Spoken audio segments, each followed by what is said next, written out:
Tampa Bay at New Orleans. Man, this game, man, as a Saints fan at least, if you're a Bucs fan, you had to be loving it. So, like, the question I want to start with from this game is, yeah, go ahead. Is Baker the new long-term QB in Tampa Bay? I mean, man, like, I don't know, man. Like, Baker has played well this year. Like, if you look at his stats, 7 touchdowns, 2 interceptions, almost 900 yards.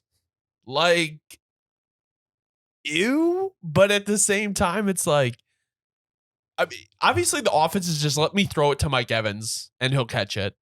Like, that's what I've noticed. Like, I appreciate Baker for doing that. Like, using your weapons just like how they're should be used. I have to interrupt real quick just to bring this up because this is the main thing. So this was one of my main notes is like, look, yeah, and that's true. But then when Mike Evans, because he got injured this game and went out, right when Chris Godwin, I'm struggling with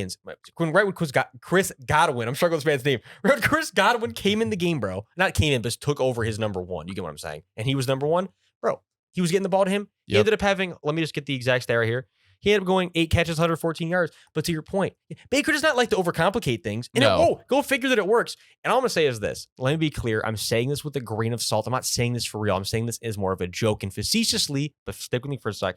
When I was watching this game, the thought going through my head is like, you know, did we overthink this QB thing? And maybe what we should have done is taken a shot at someone like Baker. And here's my thing. Let me just be clear. Because we got Derek Carr out here. We made all these things happen. Derek Carr, as far as I know, he's injured right now, so I can't say too much. All I'm going to say is, look, even when he was healthy, right now, and every single fan would agree, Derek Carr is certainly not moving the needle so far in terms of what I want to see. I want to see quicker decision making. I want to see him. He stands in the pocket sometimes a little too long, which is a big thing with the injury that happened.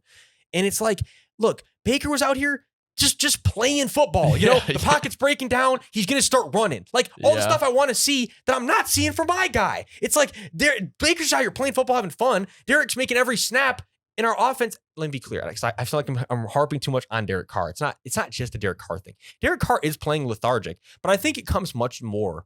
Let me redirect here. It comes much more down to that war criminal over there, Pete Carmichael, our offensive coordinator, because this offense is such lethargic garbage. Like, it is garbage, bro. Like, let me just bring some passion for a second. Every Saints fan, you know, like I said too, I'd have more passion about how garbage some of these other offenses were if I had a chance to watch them yet. That's where it's early in the week. I haven't had a chance to even watch snap for snap many of these games yet. What I'll tell you is from a team that I did watch snap for snap, the Saints, dude, it makes no sense. Like, the whole identity of the offense is nonsensical. I mean, like, I'm getting so mad right now. I'm just thinking about it. Let's go for starters. Number one problem with this team, bro, is we will put ourselves in the most ridiculous situations and then I'll put you an example.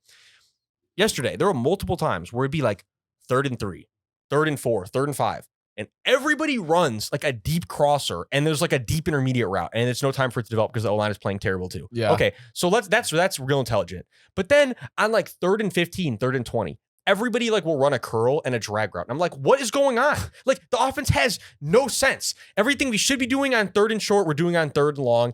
It's all vice versa. We're running the ball on 2nd and 10. We're passing the ball on 1st and 5. I'm like, what in the world is going on with this team? Our offensive coordinator has no clue how football, seemingly, there's 4 downs. Yeah. I don't like, I'm going to stop being a passionate fan, but the point is this offense is garbage. And the defense is elite. Well, that's what kills you about it, is this defense is playing really good every week, but they can't play perfect the whole game. They play basically a perfect first half, which is what happens every single week because they have to. And then they get tired, as anyone would, because the offense can't stay on the field for more than one. Literally, they stall one.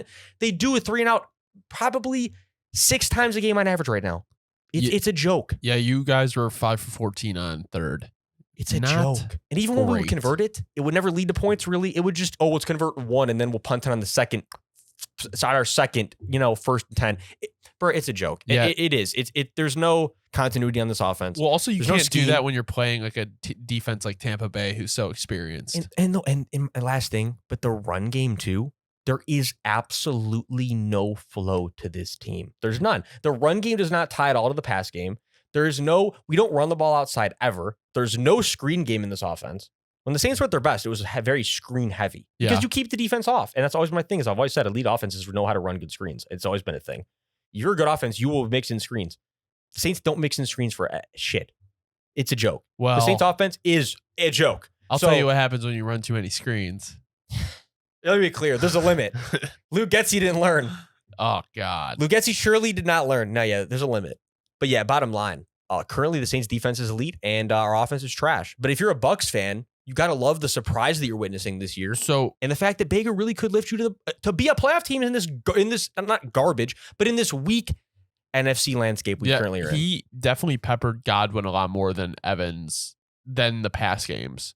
Like, yeah. I wonder if Godwin was like, yo, I'm really good too. You can throw me the ball. No, exactly. That's my point, bros. It's like when Baker's playing like this, they've lost a ton of edge from what they had with Brady. Yeah. But hey, like the identity of the team is still like, we're going to throw the ball, we're going to target our guys, and the defense is going to play good, tough, big guy football.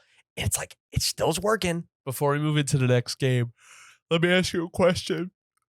So, if Derek Carr is taking, did Derek Carr get injured and have to like come out, and then like Jameis Winston took one snap and threw an interception? Like, how does that work? What happened? Honestly, and I'm going to tell you this because I'm not even bullshitting you.